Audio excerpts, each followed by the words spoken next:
자, 이번에 시장 시그널입니다. 헤르메스 스탁의 김시은 팀장과 다올 투자증권 이성웅 차장 조합입니다. 어서 오세요. 네, 안녕하세요. 안녕하세요. 네. 자, 김유정 아나운서가 또 현대 관련된 기업들을 정리했다고 하니까 한번 들어볼까요? 네, 오늘 아침 52주 신고가를 갈아치우고 있는 기업들 함께 알아보겠습니다. 먼저 현대글로비스가 오늘 10% 가까이 급등하면서 52주 신고가를 기록하고 있는데요. 이제 시장은 단순한 운송회사를 넘어 로봇 밸류체인에 있는 회사로 평가하고 있습니다. 가장 중요한 상승 동력은 현대차 그룹의 로봇 계열사죠. 보스턴 다이내믹스라고 이야기하고 있는데요. 시장에서는 이 IPO에 대한 기대감이 커지고 있고요. 정말 상장에 성공할 경우 가장 큰 수혜는 현대글로비스가 가져갈 수 있다고 보고 있는데요. 바로 지분을 11% 이상 보유하면서 보수적으로만 잡더라도 3조 원 이상의 가치를 가지고 있다는 점이 부각되기도 했고요.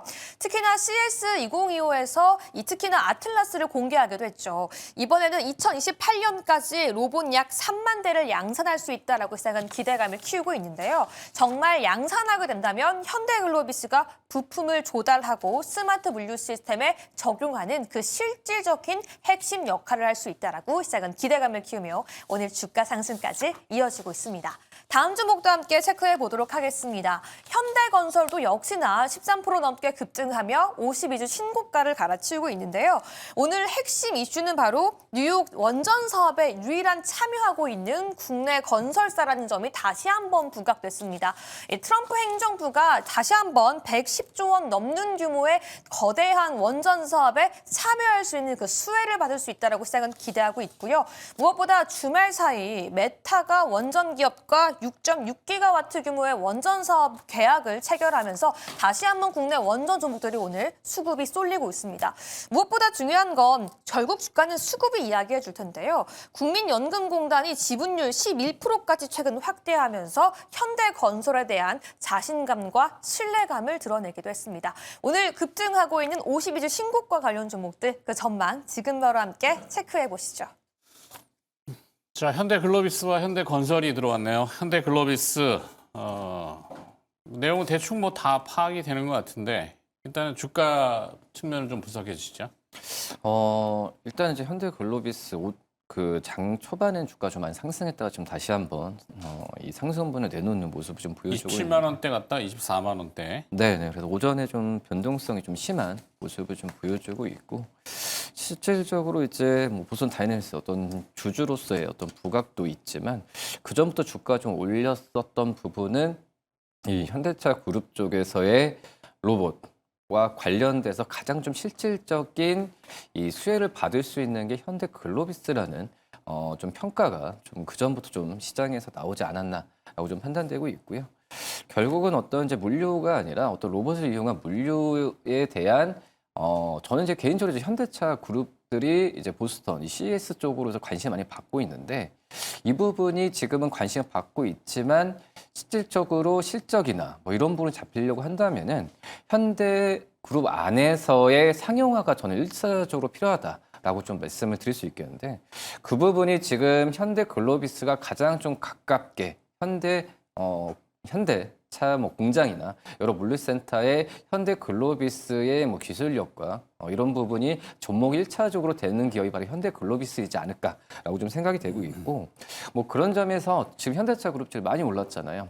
전방인 현대차를 제외하면은 현대오토에버 또 이제 뭐 HL반도 이 현대와 현대 그룹과 관련된 기업들 같은 경우가 약간의 좀 주가 좀 생각보다 오버슈팅한 감은 좀 많이 있다. 그러니까 실적에 비해서 그런 부분이 많이 느끼는데 현대글로비스 같은 경우에는 이런 종목들, 그러니까 소프트웨어 관련된 또 이제 이런 기업들 대비해서는 주가가 아직까지는 뒤늦게 좀 오르는 느낌이 좀 크기 때문에 저는 현대글로비스에 대해서는 우리 좀 현대차 그룹 안에서 순환매 생각하면은 현대글로비스에 대한 좀 관심을 지금 가져야 되는 게 맞지 않을까라고 좀 생각이 되고 있고 결국은 이제 로봇과 뭐 AI 관련 쪽에서의 다시 한번 재평가가 뒤늦게 다른 현대차 현대차 관련 기업들 대비해서는 뒤늦게 좀 이루어지지 않나라고 좀 생각이 되고 있어서 저는 현대글로비스가 어떤 실적이나 면에서는 다른 기업들 대비해서 매수하기 좀 편한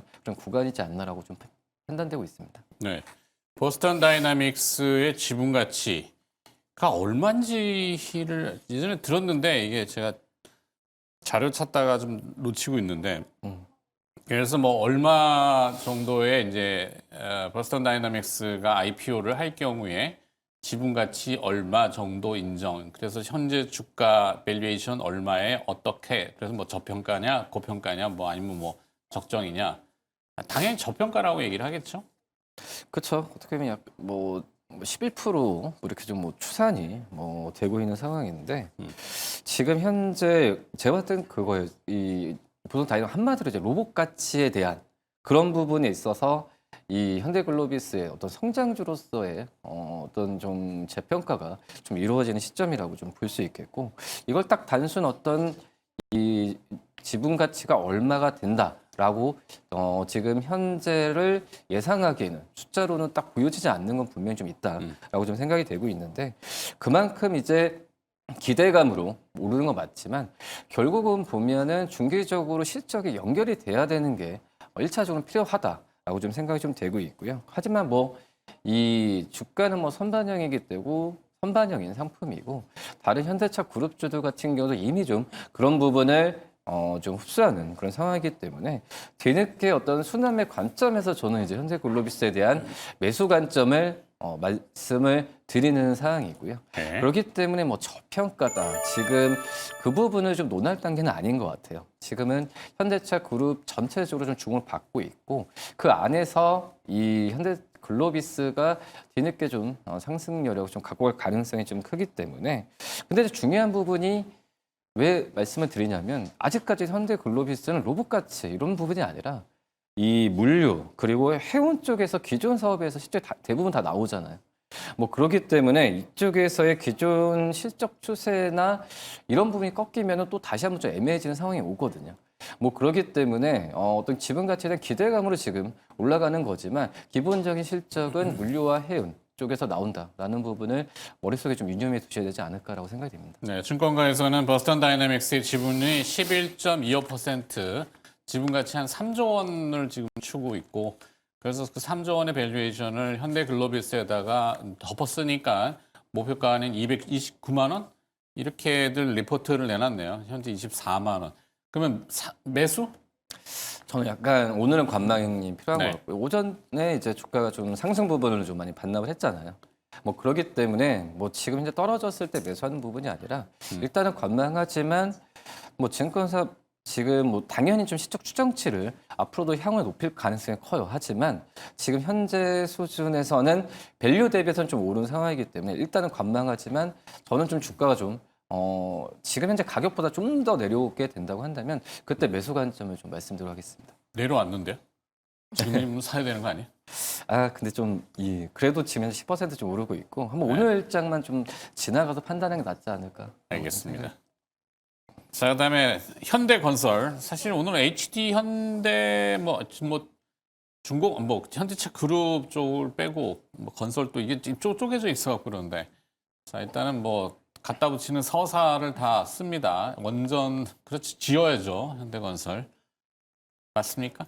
뭐 이제 오늘 원전 쪽이 시장 초반에 슈팅이 조금 나와주긴 했는데 다만 두산 에너빌리티라든지 BHI 같은 경우 윗꼬리가 약간 나와주고 있는 상황들이라고 보시면 좋을 것 같고요. 현대건설 같은 경우에 워낙 강세인 이유는 현대그룹사 이제 프리미엄이 어느 정도 붙으면서 올라오지 않았나라는 생각을 갖고 있습니다.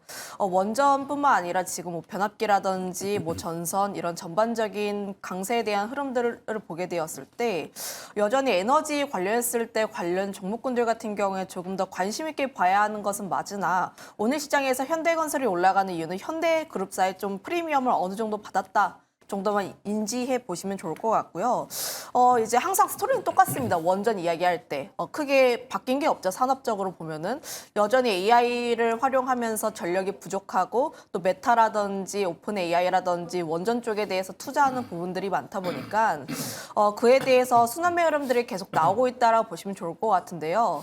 사실 미국 쪽에서 이제 원전 관련했을 때 수익성에 대한 논란이 나오면서 주가는 굉장히 많이 빠졌습니다. 그런데 사실 우리나라 원전 관련 종목군들은 그거 대비했을 때 그렇게까지 많이 또 빠지지는 않았어요.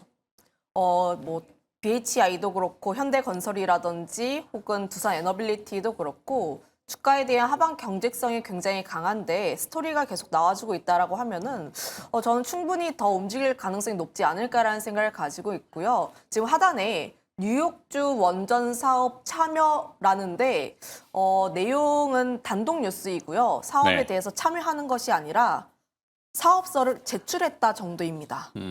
거기서 될지 안 될지에 대해서는 잘 모르고 이제 국내 기업 중에서 현대건설이 사업서를 냈다 정도라고만 인지해 보신 게 맞지 않을까라는 생각 갖고 있고 결국 현대건설이 원전이라는 이 큰 사이클에 있어서 수혜를 볼 것인가 이것만 보면 되는데 가능성이 높다고 생각을 하고 있어요. 결국은 트럼프 정부가 계속해서 원전에 드라이브를 걸고 있는 상황인데 지금 인프라는 노후화돼 있고 에너지 전환에 대한 속도는 계속 빨라지고 있는데 여기서 단기간에 이제 뭐 대형 프로젝트에 대한 이제 건설 시공한 부분들이 많지 않기 때문에 거기서 현대건설이 수혜를 볼 가능성이 굉장히 높다라는 생각을 가지고 있어요. 미국의 정부 이제 공식 발표문에서도 현대건설이 이제 파트너사로 실명으로 언급된 부분들이 있다 보니까 저는 좀 가능성은 높지 않을까라는 의견 드리겠습니다.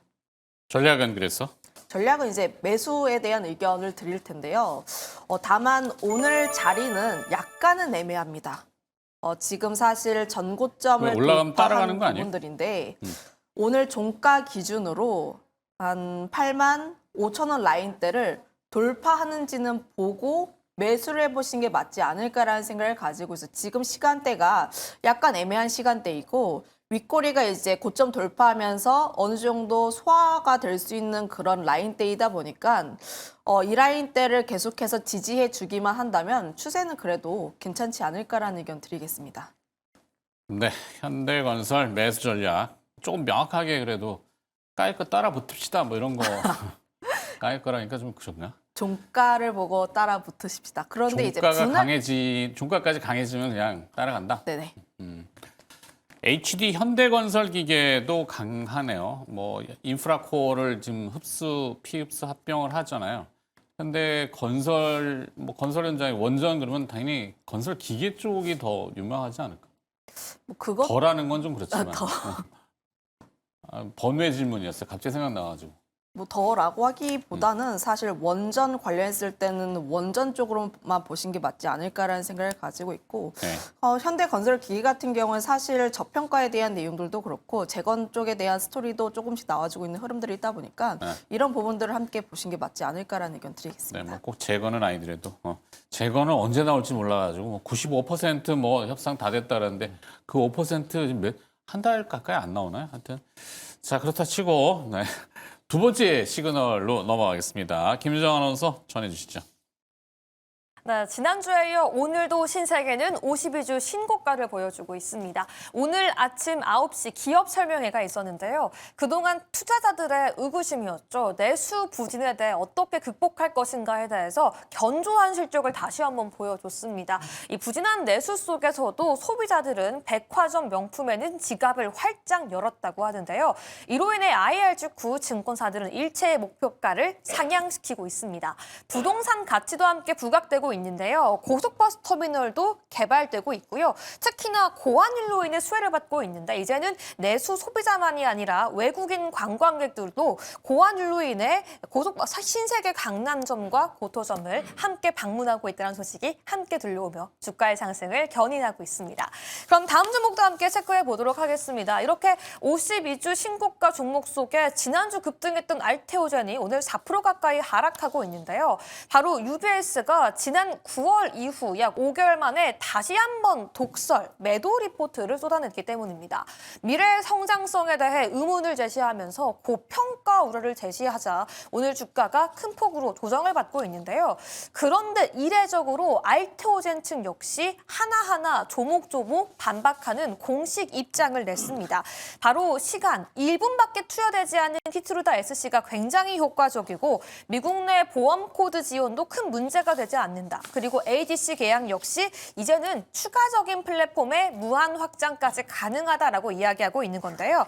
특히나 오는 15일 날 샌프란시스코 IR이 예정되어 있는 만큼 해당 내용들에 대한 근거까지 다시 한번 알테오젠 측이 공개하지 않을까란 기대감이 함께 제시되고 있습니다. 오늘의 하락은 글로벌 IB의 보수적인 시각이 만든 수급 노이즈가 아닌가라는 시각까지 함께 들려오고 있는데요. 과연 오늘의 하락 어떻게 분석해야 할지 지금 바로 함께 알아보시죠. 자, 신세계. 이 터미널 얘기는 그만 좀 했으면 좋겠는데 터미널을 없앱니까? 그럼 어디로 옮긴다는 얘기도 없고 뭐 지하로 묻어버리나 터미널을?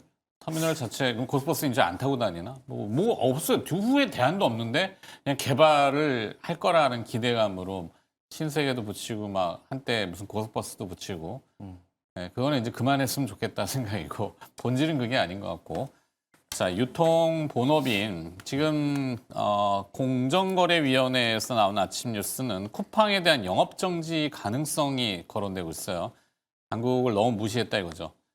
예, 과하다 싶을 정도로 쿠팡이 지금 왜 저러는지 모르겠는데 하여튼 거기에 반사이익이라고 해야 되나요?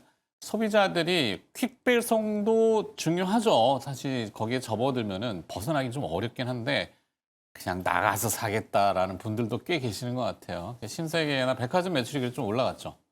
그래서 신세계 같은 경우가 좀 백화점인 것 같아요. 네. 왜냐하면 현대백화점과 주가 패턴이 거의 비슷하거든요. 그리고 이 4분기 실적에 대한 추정치나 또 이제 이 작년에 1분기, 2분기, 3분기, 4분기에 이 영업이익 추이를 봤을 때 현대백화점과 거의 똑같은 추이로 가고 있기 때문에 지금 신세계는 여러 이슈가 좀 있지만 밸류나 측면 본다고 하면은 이 백화점으로 보면서 접근을 해야 되는 게 맞다라고 좀 생각이 되고 있고 지금 뭐 그 부분은 이제 10월 달과 11월 달에 신세계에서의 백화점 부분 쪽에서 매출이 두 자릿수 이상 상승을 했던 부분에 있어서 본다면 밸류적인 측면으로 지금 신세계는 좀 신고가를 좀 기록했다라는 느낌은 굉장히 좀 크고요. 이제 중요한 부분이 그 2019년 코로나 전까지만 하더라도 우리나라의 백화점 쪽에서의 외국인들의 매출에 대한 기여도가 2%가 안 됐거든요. 근데 지금 현재 보면은 작년만 봤을 때도 외국인 비중이 6%대를 넘었어요. 뭐 제가 봤을 때 이 효과는 당연히 환율에 대한 고환율에 대한 효과가 크다라고 좀 볼 수 있겠는데 가까운 일본만 본다고 하더라도 일본의 외국인 비중은 거의 15%거든요. 뭐 그러면서 이제 일본 백화점과 어떤 주가추를 비교하는 건 좀 무리가 있긴 하지만 뭐 일본 백화점들의 이 평균적인 PR을 봤을 때 대부분 이제 20배 전후로 좀 형성돼 있던 상황에서 네. 뭐 신세계가 물론 이제 백화점뿐만 아니라 뭐 패션이나 여러 뭐 부동산 쪽으로 하고 있지만 신세계 자체의 뭐 PR 구조를 본다고 한다면 10배 거의 근접 수준밖에 안 되고 현대백화점은 오히려 더 낮죠. 지금 현재 7배 내외 수준을 하고 있기 때문에 이 백화점으로만 본다고 하면은 이 신세계는 주가는 저는 저평가 수준에 있다라고 좀 생각이 좀 되고 있고 결국은 이제 환율에 대한 효과 부분을 그 전에는 이제 백화점 쪽에서는 악재로 좀 받아들였던 왜냐하면 명품에 대한 그런 효과의 그 수입에 대한 가격 상승에 대한 우려감이었지만 지금은 오히려 지금 백화점 같은 경우가 뭐 비싼 부분만 파는 게 아니라 외국인들이 찾는 그런 쪽에서의 메커니즘을 보면은 저는 신세계는 저평가 구간은 분명히 좀 있다. 그러니까 신고가를 기록했다고 하더라도 저는 좀 매수 관점을 그래도 이제 유통업종 오랜만에 좀 관심을 많이 받고 있는데 네. 하나 정도 종목을 담아둔다면 신세계뿐만 아니라 현대백화점 둘 중에 하나 종목은 가지고 있어도 괜찮지 않을까라고 좀 생각이 됩니다. 네. 아마 그 유통 구조에 대한 뭐 민의들이 또 취합이 되면은 정부도 아마 그런 것들을 행동하지 않을까 싶긴 한데 뭐 자꾸 쿠팡 얘기해서 그렇지만 이 대항마가 없어서 대안의 선택 아마존의 30분 뭐 배송 물론 미국의 일부 도시 지역이지만 그 아마존을 꼭 지칭하는 건 아닌데 뭐 이 신세계도 알리하고 또 손을 잡고 뭐 글로벌 기업들하고 손을 잡고 뭔가 여기도 진출을 하려는 움직임들이 아닌가 이렇게 주가에 녹이는 것 같고 터미널은 좀 그렇고 하여튼 강남점, 명동점 부산에 센텀시티가 있고 그다음에 파주 아울렛이 있잖아요. 신세계 그러면은 그런 것들을 취합해 봤을 때 전망을 해서 현재 주가 시가총액 2조 5천억 좀 싸 보이긴 하다. 이렇게 저는 보이긴 한데 동의하시면은 전략은 어떻게? 매수? 저는 매수 관점이고요. 지금 이제 4분기 실적이 뭐 지금 추정치가 영업이익이 지금 최대 1,800억까지 1,800억까지 좀 나오고 있는 그런 상황이고 더 올라갈 가능성은 저는 분명히 좀 있지 않나라고 네. 좀 생각이 좀 되고 있고요. 근데 매수 관점이지만 저는 이제 신세계가 타이틀이지만 약간 현대백화점도 오히려 좀 밸류적인 측면에서는 신세계보다는 좀 더 싼 느낌이 많이 들거든요. 네. 그렇기 때문에 신세계도 매수 관점이지만 현대백화점도 더욱더 관심도 필요하지 않나라고 생각이 듭니다. 그럼 이마트까지 계속. 알겠습니다. 자, 그다음에 이 알테오젠 자꾸 외사에서 뭘 거는 모양인데 물론 무시할 수는 없지만 절대적으로 또 따르기도 그렇고 알테오젠은 무슨 내용이에요? 뭐 이제 뭐 UBS 쪽에서의 매도 사인이 나오면서 이제 좀 주가에 대한 흔들림이 굉장히 많이 나와주고 있는 상황인데요. 목표 주가가 사실은 뭐 27만 원 수준이다 보니까 주가가 현재 기준으로 거의 반토막 수준입니다. 네. 그만큼 좀 강력한 사인을 보냈다라 보시면 좋을 것 같은데 좀 내용을 전반적으로 보면은 이제 그동안 알테오젠에 대한 이제 그 로열티에 대한 부분들이 너무 낙관적이었다라는 게 주요 평이었습니다. 사실 이게 SC가 얼마나 잘 팔리는지에 따라서 매출이 철차만별로 많이 변할 수가 있는데 SC 전환율 4분기를 보게 되면은 전체 매출에서 SC 비중이 한 1%도 안 된다. 우리가 그동안 기대했던 것 대비했을 때 너무나 처참한 수준이 아닌가라는 의견을 내비쳤고 거기에서 지금 뭐 아직까지 뭐 다른 약물 경쟁사들을 보게 되었을 때 미국 쪽에서 SC로 전환했을 때 큰 성과가 그렇게까지 두드러지지 않았다라는 게 주요 내용이었다라 보시면 좋을 것 같아요. 그런데 이제 물론 이제 외국계 리포트이다 보니까 우리가 계속해서 확인을 해봐야 하는 것도 맞고 네. 특히 외국인 수급 같은 경우에는 외국계 리포트를 좀 많이 잘 팔로우하는 편입니다. 네네. 외국 쪽 외인 외사 쪽에서 IB 글로벌 IB라고 그렇죠. 칩시다. IB 쪽이다 보니까 좀 수급적으로 좀 안 좋을 가능성이 높긴 한데 다만 알체오젠의 이제 매출이라든지 이런 부분들은 상반기가 지나 봐야 하지 않을까라는 생각을 가지고 있고요. 미국에서 약을 처방하려면 J코드라는 이제 전용 코드가 필요한데 아직까지 나오지 않았습니다. 그러면 당연히 병원 같은 경우에서는 돈을 못 받을 수도 있고 조금 그럴 수가 있으니까 처방을 좀 잘 안 할 수가 있다라는 거예요. 그런데 이거에 대한 부분들이 4월 이후에는 좀 나올 수 있지 않을까라는 생각을 가지고 있어서 적어도 상반기 이후의 매출 부분들을 보자라는 생각을 가지고 있고 그리고 알테오젠이 지금 기술력이 굉장히 뛰어난 플랫폼인데 네. 지금 뭐 입찰 경쟁이라든지 이런 내용들이 나올 정도로 그래도 경쟁력이 있는 회사예요. 웃돈을 주고서라도 우리 좀 테스트하게 좀 해달라라는 회사인데 이 노이즈 같은 경우는 단기간 충격을 줄 수는 있어도 좀 더 눌림이 나왔을 때 그때 또 모아가기에 좋은 자리가 되지 않을까라는 의견 드리겠습니다. 네. 전략은 그래서 이제 매수에 대한 의견인데요. 매수 유지하시고. 매수인데 다만 오늘 시장에서 이제 좀 가격대 자체가 이제 목표 주가 자체가 좀 너무 충격적이다 보니까 지지 라인 때는 한번 더 확인을 해보고 네. 그때부터 매수를 들어가자라는 의견 드리겠습니다. 알겠습니다. 자, 다음 마지막 시그널 넘어가 보도록 하겠습니다. 어떤 기업인가요? 네, 오늘 KH바텍이 상한가에 들어가 있습니다. 이제 시장에서는 핸드폰, 폴더블 부품사가 아닌 로봇 부품주로 보고 있는데요. 신지에서 쌓은 기술력을 이제 로봇주의 부품력으로 쌓고 있습니다. 오늘 가장 중요한 이슈는 레인보우 로보틱스와의 바로 계약 소식인데요. 대표 레인보우 로보틱스와 함께 협동 로봇 부품 공급 계약 소식을 전하면서 시장에서 오늘 상한가까지 쏘아 올리고 있고요. 이제는 외장 부품에서 만족하는 것이 아니라 내 내장 부품, 로봇의 관절 역할을 하는 감속기까지 추진하겠다라고 이야기하면서 자체 개발 계획을 함께 밝히기도 했습니다. 과연 이제는 핸드폰 부품사라는 꼬리를 떼고 로봇으로 도약할 수 있을지 그 전략 함께 알아보도록 하시죠. 다음 주목도 함께 알아보도록 하겠습니다. 상한가만큼이나 강하게 상승하고 있습니다. 이노스페이스가 28% 넘게 오늘 급등하고 있는데요. 가장 직접적인 원인은 포르투갈 발사장 사용 계약 소식입니다. 5년간 독점권을 갖게 되면서 이제 국내 기업 중 유일하게 유럽 현지에서 상업적인 발사를 즉각적으로 수행할 수 있는 그 거점을 갖게 되었다라고 평가하고 있고요. 또 주말 사이에 러시아의 우크라이나향 ICBM 발사 소식으로 인해서 다시 한번 적에도 위성 통신만의 군사적, 전략적 가치가 재부각되고 있습니다. 트럼프 행정부의 우주 관련된 야심을 드러내고 있는 현 시점, 우주항공 관련주 이노스페이스에 대한 전략 지금 바로 함께 알아보겠습니다.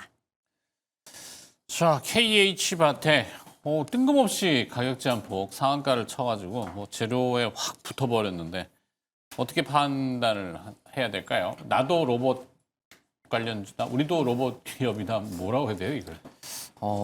글쎄 좀 약간은 시장에서 이제 로봇에 대한 시장에서 최근에 로봇만 붙으면은 주가 급등하는 모습을 좀 보여주고 있고 또 그게 시작인 날은 거의 이제 뭐 상한가 이렇게 상한가도 그렇고 급등하는 모습 많이 보여줬기 때문에 네. KH바텍도 이 레인보 로보틱스의 계약에 대한 부분에 있어서 그 프리미엄에 얻지 않았나라고 좀 생각이 되고 있고 뭐 실질적으로 이제 KH바텍이 그 폴더블 폰, 그러니까 스마트폰 쪽에서의 실적에 대한 부분이 많이 연간으로 봤을 때도 많이 줄어들고 있었던 상황이었거든요.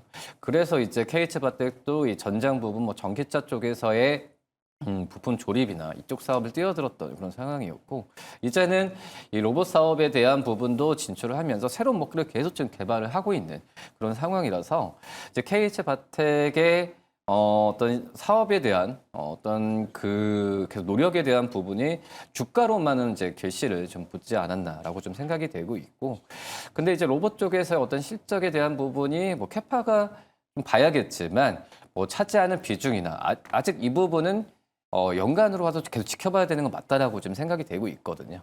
뭐 그런 점을 본다고 한다면 오늘의 상한가는 뭐 오버슈팅이다 뭐라고 이렇게 얘기하는 것보다도 제가 봤을 때는 따라붙는다는 거는 좀 생각을 해보고 좀 KH바텍의 주가 추이를 한 번 더 계속해서 지켜봐야 된다. 보유자 영역에서는 당연히 잘 된 상황이고 계속 보유 관점을 유지해야 되는 건 맞다고 판단되고 있는데 지금 현재 상한가에서 신규로 매수를 한다라는 관점은 좀 뒤로 생각해서 뒤로 좀 물러서서 생각해봐야 되지 않을까라고 생각이 듭니다.